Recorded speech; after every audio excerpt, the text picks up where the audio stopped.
tanggal itu bukan ditutupi. Karena kan 9, bukan 10. Kalau tanggalnya ditutupi, berarti ada 10 yang ditutupi. Berarti tanggal itu memang dari dulu memang tidak ada. Kita akan uji apakah ijazah yang disita oleh Polda Metro Jaya dengan salinan resmi yang hari ini kita dapatkan dari KPU, dari otoritas penyelenggara pemilu, itu sama apa tidak. Permasalahannya itu apakah dibuat di pasar pramuka atau di cetakan yang lain. Kalau saya menduga itu di pasar pramuka. Karena apa? Pembuatnya itu yang selalu saya sebutkan, Eko Sulistyo, mantan ketua KPUD Solo yang hari ini belum tampil. Eko, kamu tampil. Banyak yang dulu bagian dari kamu sekarang akan melawan kamu. Dian Sandi Utama, nama yang seharusnya berkibar di hari-hari yang lalu untuk ditersangkakan, dialah yang harusnya diangkat ke permukaan dengan segala bentuk ya pembuktian-pembuktian yang ada. Terima kasih Bang Aka, Bang Samsir, jadi rekan-rekan sekalian. Hari ini Mas Roy tidak bisa membersamai kami, tapi tadi ada salam dari Mas Roy buat rekan-rekan media. Menurut saya ingin tambahkan dari hal yang terbaru ya. Ada hal terbaru yang perlu diupdate kepada rekan-rekan media, yaitu salinan ijazah Pak Joko Widodo yang didapatkan Bonatua dari KPU, itu kemudian telah dilakukan analisa oleh Mas Roy. Ya, seharusnya Mas Roy lah yang memberikan analisa ini kepada publik. Tetapi mungkin saya akan mewakili sedikit saja dari apa yang dianalisa oleh Mas Roy. Yang pertama, ijazah yang didapatkan oleh Pak Bonatua, yaitu salinan yang diserahkan oleh KPU berdasarkan putusan dari Komisi Informasi Pusat, ini memang satu perjuangan yang tidak mudah ya. Karena kami beberapa yang ada di tim ini juga menjadi kuasa hukum Pak Bonatua pada saat Pak Bonatua memohonkan itu di Komisi Informasi Pusat. Dan perjuangan itu memang cukup melelahkan ya, karena memang dari awal semua upaya dari otoritas, yaitu KPU termasuk juga UGM, selalu berupaya dan berusaha untuk menutup-nutupi ijazah Pak Joko Widodo. Ya, kami nggak tahu sebetulnya ada apa di balik upaya untuk menutup ijazah Pak Joko Widodo, padahal ijazah itu bukan sesuatu yang membahayakan negara. Kalaupun disampaikan kepada publik, dibuka kepada publik, tidak akan mengancam integritas dan kedaulatan bangsa, tidak akan memicu perpecahan, kerusuhan sosial apalagi ya. Tetapi justru karena ditutup itulah, maka kemudian banyak orang bertanya-tanya ya. Nah, kami mendapatkan itu karena berdasarkan pasal 18 ayat 2 Undang-Undang 14 2008 tentang keterbukaan informasi publik, bahwa dokumen yang awalnya adalah dokumen pribadi tetapi ketika digunakan untuk kepentingan mendapatkan jabatan publik, maka oleh undang-undang itu dikualifikasi sebagai dokumen yang dikecualikan dari kerahasiaan. Artinya bisa dibuka kapan saja ya, sepanjang itu ada kepentingan publik di situ. Dan alhamdulillah Pak Bonatua berhasil mendapatkan itu ya. Nah, hal yang kedua, setelah kita melihat fisik daripada salinan ijazah itu, maka terkonfirmasi bahwa antara apa yang diunggah oleh Dian Sandi pada saat Mas Roy, Bang Rismon, dan Dr. Tifa melakukan uji terhadap ijazah tersebut, itu ternyata basisnya sama. Ijazah yang sama, sumbernya yang sama. Ya, jadi ketika ijazahnya sama, sumbernya sama, maka terpatahkanlah semua serangan-serangan bahwa Mas Roy, Bang Rismon, Dr. Tifa melakukan analisa dari sumber yang tidak valid. Ternyata setelah kami mendapatkan salinan resmi itu, maka terkonfirmasilah bahwa yang diteliti Mas Roy itu sumbernya sama. Karena tidak mungkin ijazah itu ada dua versi. Pasti hanya satu versi. Kalau ada 2 atau 3 versi, malah disinyalir adalah ada dugaan pemalsuan ijazah berkali-kali. Ya, jadi bukan hanya 1 kali tetapi berkali-kali. Kalau ada beberapa versi. Nah, kemudian setelah dilakukan penelitian oleh Mas Roy, yang pertama saya ingin menyampaikan, saya mendapatkan hasil penelitian dari Mas Roy.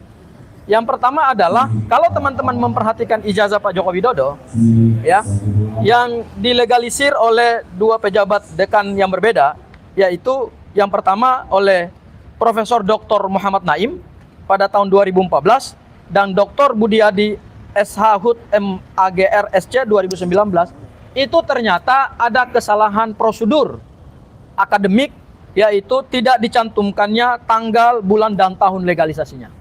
Itu agak aneh itu. saya misalnya ingin melakukan legalisasi ijazah di universitas. 2015 kan tahu. Nah, ini belum, ini juga belum ya. tapi Jadi pengiriman yang aja kita dapat ini versi 2014 dan 2019 Versi, ya. Nah, di 2014 dan 2019 ternyata setelah diteliti oleh Mas Roy secara berkali-kali, ternyata legalisasinya juga tidak normal secara akademik. Ya, tidak ada tanggal dilegalisir, tidak ada tahun dilegalisir, dan tidak ada bulan dilegalisir. Ini sesuatu yang abnormal. Karena kalau kita melakukan legalisasi ijazah di universitas, ya, itu pasti setelah pejabat yang menandatangani kemudian cap universitas pasti disebutkan tanggal, bulan, dan tahunnya. Itu prosedur akademik. Tapi kenapa di satu ijazah yang sangat penting seperti ini yang digunakan untuk persyaratan calon presiden justru tidak ada tanggal legalisirnya, bulan legalisirnya, dan tahun legalisirnya, ya, sehingga ini menunjukkan bahwa ada suatu keanehan lagi. Itu hal yang pertama. Surat aja ada tanggal. Nah, surat dari Oda aja, padahal cuma tanda terima loh. Kita terima aja. Ada tanggalnya. Tapi sebuah dokumen resmi yang digunakan untuk mendapatkan calon presiden, untuk mendapatkan jabatan presiden, itu nggak ada sama sekali. Coba teman-teman cek, perhatikan kembali ijazah yang sudah dibuka kepada publik. Karena itu dokumennya sudah dokumen sah secara hukum. Jadi tidak bisa lagi kita menganalisis sesuatu yang tidak berbasis kepada dokumen yang asli. Tapi karena dokumennya itu sudah resmi, maka semakin lama semakin kelihatan barang ini. Ya, itu hal yang pertama. Hal yang kedua, saya nggak perlu bicara soal teknisnya ya. Nanti Mas Roy yang akan berbicara soal teknisnya. Ya. Nah, ternyata ijazah ini juga disinyalir tidak pernah dilakukan autentikasi. Artinya antara fotokopi dan aslinya tidak pernah diperiksa secara head to head. Ya, kita nggak tahu bagaimana mekanisme di UGM ketika melakukan legalisasi. Apakah mereka juga melihat ijazah asli? Karena begini bang, saya misalnya ingin melegalisir ijazah saya di UI, itu saya harus membawa ijazah asli. Fotokopi misalnya ada 5 lembar, tetapi petugas harus melihat ijazah asli saya. Dan dibuat tanggal. Dan dibuat tanggalnya. Itu resmi. Apalagi universitas sekelas UGM. Ya, itu universitas The Center of Excellence, salah satu yang terbaik di Republik ini gitu. Ya. Jadi ketika tidak ada tanggal, bulan, dan tahun legalisasinya, itu sesuatu yang aneh. Kemudian berikutnya lagi, Mas Roy menyampaikan ke saya bahwa diduga disinyalir bahwa tidak pernah dilakukan autentikasi. Nah, dan yang ketiga adalah dengan kita mendapatkan salinan ijazah ini, maka ini menjadi satu kekuatan pembuktian nantinya ketika perkara ini limpah ke pengadilan. Nantinya ya, ketika perkara ini naik ke pengadilan. Karena apa? Kita akan menguji secara faktual di dalam satu proses persidangan yang terbuka, yaitu pada saat ijazah analog yang saat ini dijadikan sebagai barang bukti dan disita secara sah oleh penyidik Polda Metro Jaya, akan kita sandingkan secara head to head. Apakah formatnya sama nggak dengan salinan resmi? Ya, apakah bentuknya sama nggak? Misalnya nanti posisi logo UGM-nya, kemudian juga hurufnya, kemudian juga letak hurufnya, kemudian dekan dan rektor yang tanda tangan, ini sama nggak? Ini kan perlu diuji. Dan terhadap alat bukti ini, ingat, ini bukan alat bukti yang tidak punya nilai, tetapi alat bukti yang sudah punya nilai. Karena apa? Karena sudah didapatkan secara resmi dari otoritas. Dan berdasarkan KUHP, maka terdakwa mempunyai hak untuk menunjukkan dan membawa bukti apa saja. Ya, ingat pasal 235 KUHP yang baru telah mengkualifisir 8 alat bukti. Kalau dahulu hanya 5 alat bukti berdasarkan pasal 184, sekarang berdasarkan pasal 235 KUHP yang baru, mohon maaf, itu sudah 8 alat bukti. Dan dari 8 alat bukti itu, kalau kita baca poin 1 sampai 8, itu poin 8-nya menarik. Yaitu bukti apa saja sepanjang didapatkan tidak melawan hukum. Nah, ini kan bukti salinan resmi yang didapatkan tidak melawan hukum.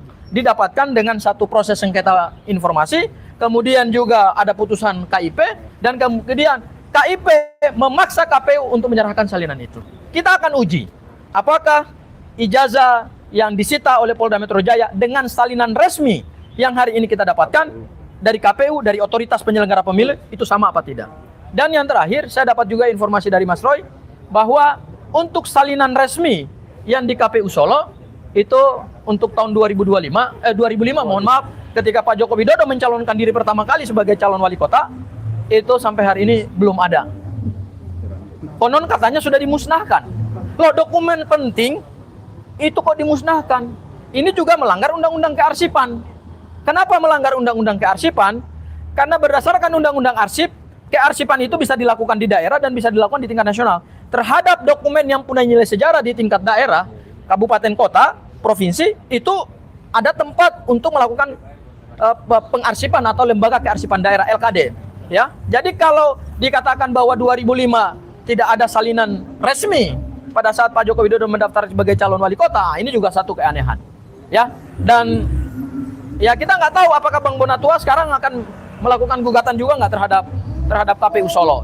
Ini menunjukkan bahwa semakin ijazah ini ditutup-tutupi, semakin ijazah ini dirahasiakan dan disembunyikan, maka pelan-pelan semua kebobrokan itu akan terkuat dengan sendirinya. Kebenaran tetaplah kebenaran dan kebatilan tetaplah kebatilan. Mungkin itu dari saya, Bang Aka. Nah, ini Bu Kurnia yang tadi wajib lapor, silakan Bu. Silakan. Bismillahirrahmanirrahim. Assalamualaikum warahmatullahi wabarakatuh. Saudara-saudara sebangsa dan setanah air, hari ini saya telah melakukan wajib lapor yang seharusnya hari Kamis, saya percepat hari Rabu ya, karena ada beberapa urusan yang harus saya selesaikan dan sudah terlaksana dengan baik. Kedua, saya ingin menyampaikan begini ya, kebetulan materi kita pada hari ini tentang P19. P18, P19, dan P21 itu adalah kode administrasi mengenai status daripada perkara yang sedang ditangani ya. Kalau kita berada pada sistem hukum yang baik, maka semua itu akan terlaksana dengan baik. Tapi jika kita pada posisi sistem hukum yang lemah, maka semuanya tentu akan menjadi tidak baik. Orang jahat pun jika dia berada pada sistem hukum yang baik, maka dia akan terpaksa ikut baik.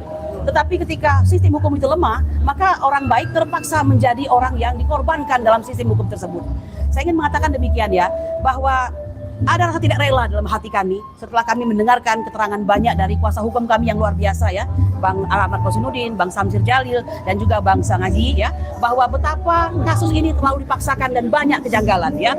Nah, oleh karena itu kami mengajak tugas kita semua untuk senantiasa menjaga marwah hukum ya, walaupun perkara ini sudah sampai di hampir 10 bulan ya, demikian panjang, nafas harus panjang, biaya panjang, dan kekuatan harus panjang. Alhamdulillah dalam kekuatan Tuhan yang Maha Kuasa ya, Allah Subhanahu wa taala, kami masih mampu untuk mengikuti dengan sebaik-baiknya.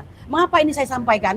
Saya tidak ingin presiden saya hari ini yang memerintah kami akan memperlakukan kami dalam hukum seperti presiden ke-7 memperlakukan kami. Ya, kami ini bukan di BAP sebagai seorang pelaku kriminal, tapi kami di BAP sebagai orang yang dikriminalisasi, dan tanda, simptom, gejala, bahkan bukti-bukti itu sudah sangat mengarah. Nah, perkara sedemikian lama, mengapa belum juga ada suatu tindakan yang tegas, dalam artian bukan kami yang harusnya diproses sedemikian rupa, tapi Joko Widodo lah selaku seorang yang melaporkan kami yang harusnya diproses ya. Nah, oleh karena itu dalam kesempatan kali ini kami berharap Dian Sandi Utama, nama yang seharusnya berkibar di hari-hari yang lalu untuk ditersangkakan, dialah yang harusnya diangkat ke permukaan dengan segala bentuk ya pembuktian-pembuktian yang ada.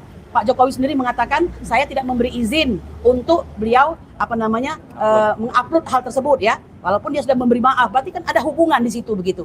Nah, lebih daripada itu saya ingin mengatakan keputusan Jaksa Agung ya nomor 518/J.A/11/2001 ini merupakan keputusan yang sampai hari ini masih terus kita menjadi panduan ya, dari P1 sampai dengan P53. Kalau P1 itu adalah tentang laporan, maka P53 artinya sudah selesai semua, itu adalah tentang kartu perkara tindak pidana. Kami tidak ingin menjadi bulan-bulanan hukum. Kami orang hukum, kami mengerti. Kalaupun kami bukan pengacara dalam hal ini, yaitu rakyat sipil, mereka juga adalah subjek hukum yang harus dihargai. Ya, saya kira ini kata-kata bijak pada hari ini adalah bahwa jangan angkuh, karena setiap orang punya jatah untuk jatuh. Ya, jangan Anda bersikap sebagai seorang kuasa, tapi bersikaplah sebagai hamba dan jangan sebagai pemilik dunia. Pesan saya kepada Bapak Jokowi dalam hal ini, jangan berkesan seperti sebagai seorang pemilik dunia, karena semua itu ada batas waktunya. Ya, saya kira demikian saja. Assalamualaikum warahmatullahi wabarakatuh. Assalamualaikum. Satu lagi, Bang Michael untuk memberikan dukungan kepada pejuang-pejuang kita. Silakan. Siap. Ya, saya pertama mengapresiasi ya. Saya adalah jurnalis yang selalu bersama Pak Bonatua Silalahi, yang dari awal meminta dokumen ijazah Joko Widodo ke KPU RI, ke KPU DKI Jakarta, dan KPU Surakarta. Dan yang tadi dikatakan Bang Gofur, memang sudah ada yang diberikan oleh KPU Surakarta. Ini dia tanda terima penyerahannya. Nah, bisa dikasih lihat ya. Ini tanda terima penyerahannya, yaitu ditunjukkan, bisa dibaca di sini. Dia KPU Surakarta mengakui bahwa ini adalah salinan ijazah pencalonan 2005, 2010, 2010, 2014. Berarti KPU Surakarta sendiri mengakui ini dipakai 2 kali. Nah, ini sudah saya pertanyakan beberapa kali di banyak forum, mungkinkah sebuah kopi ijazah dipakai 2 kali? Berarti kan kopinya itu diberikan ke KPU, diambil lagi, 5 tahun lagi dikasih lagi. Nah, apakah itu maksud KPU Surakarta? Kalau tidak, tolong dijelaskan ya oleh KPU Surakarta, apa maksud Anda memberikan ini ke kami? Nah, yang kedua, ternyata memang kecurigaan saya selama ini terbukti bahwa tanggal itu bukan ditutupi, karena kan 9 bukan 10. Kalau tanggalnya ditutupi berarti ada 10 yang ditutupi. Berarti tanggal itu memang dari dulu memang tidak ada. Semua ijazah yang diberikan oleh Joko Widodo dalam pencalonan yang manapun tidak ada tanggalnya legalisirnya. Itu ya. Kecurigaan saya terbukti sudah di hari Senin kemarin. Di KPU RI, 2 ijazah yang diberikan Joko Widodo tidak ada tanggal legalisirnya. Jadi tertutup ya. enggak, sebelumnya katanya 9 yang tertutup. Makanya saya berpikir kalau ada tanggal itu berarti jadi 10. Nah, karena 9 berarti memang tanggal itu tidak termasuk yang ditutupi. Dan memang tidak ada. Nah, lalu seperti yang kata Bang Gofur tadi, yang 2005 di mana? Saya paham bagaimana logika Pak Roy Suryo dan Bang Gofur, karena ijazah yang diberikan KPU Surakarta ini memang tidak masuk akal.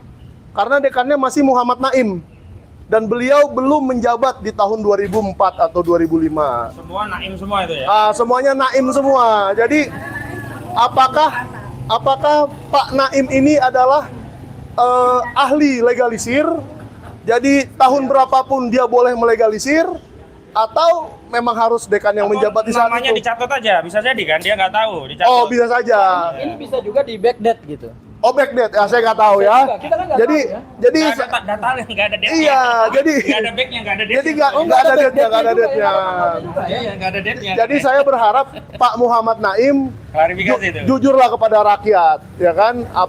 Apa yang Anda lakukan di tanggal berapa dan di hari apa? Dan mungkin saya mendukung perjuangan kawan-kawan di Polda Metro Jaya dengan menghimbau Polda Metro Jaya, saya menghimbau Polda Metro Jaya penyidik untuk mengembalikan alat bukti yang digunakan oleh Bapak Joko Widodo dalam melaporkan, yaitu ijazah.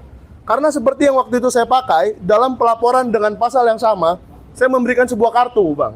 Dan dikembalikan Ya. di hari yang sama oleh penyidik Polda Metro Jaya juga. Jadi sama persis nih, apple to apple.